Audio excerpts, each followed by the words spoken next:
में गंगा पार कर चुके थे और सुग्रीव मित्रता तब तक नहीं हुई थी।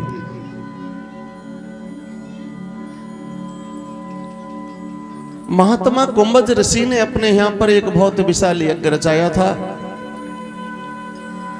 उस यज्ञ से ब्रह्मा विष्णु सभी देवता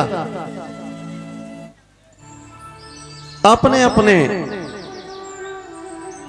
आश्रम के लिए प्रस्थान कर गए थे। उस समय राम और शेष अवतारी लक्ष्मण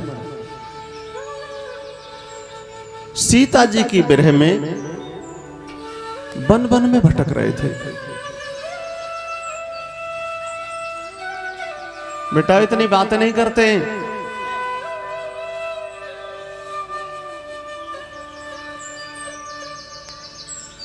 उस जगह पर भूतनाथ भोले बाबा समाधि लगा करके बैठे थे।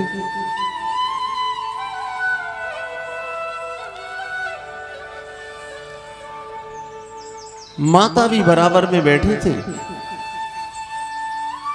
और सामने से जैसे ही भोले बाबा ने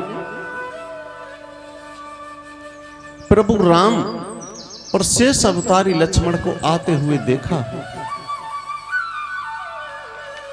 तो हाथ जोड़ के मेरे प्रभु ने, भोले बाबा ने प्रभु राम से प्रणाम किया।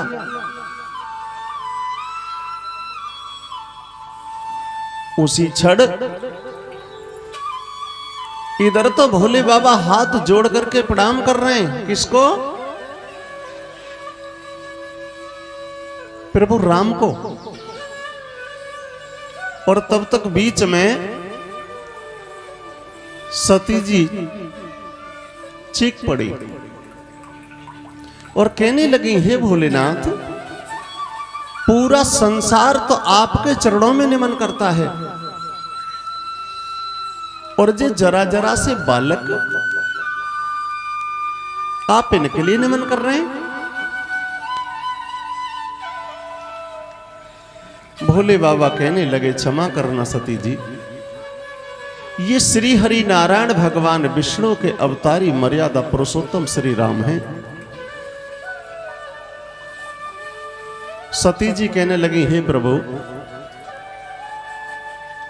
ये बात मेरे दिल में नहीं हजम हो रही।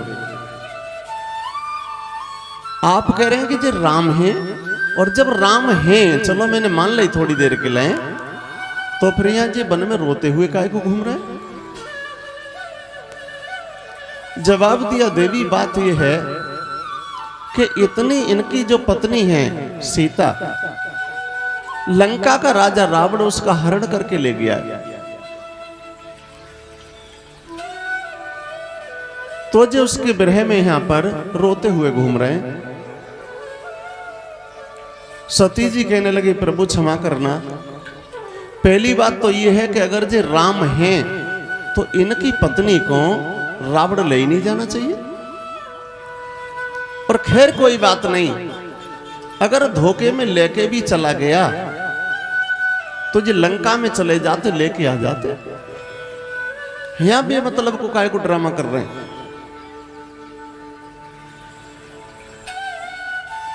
उसी समय बताया भोले बाबा ने, देवी ये संसार को नाटक दिखा रहे हैं। सती जी कहने लगे, प्रभु क्षमा करना, किसी की पत्नी का हरण हो गया हो और वो व्यक्ति समाज के लिए नाटक दिखावे, ये तो असंभव है प्रभु। तो जवाब दिया भोले बाबा ने, देवी तुम्हें क्या दिखाई दे रहा है? तो समझा करके एक बात कही माता सती ने, प्रभु कि मोए बनवासी दिखलाए रहे हैं और तुम्हें श्री राम बता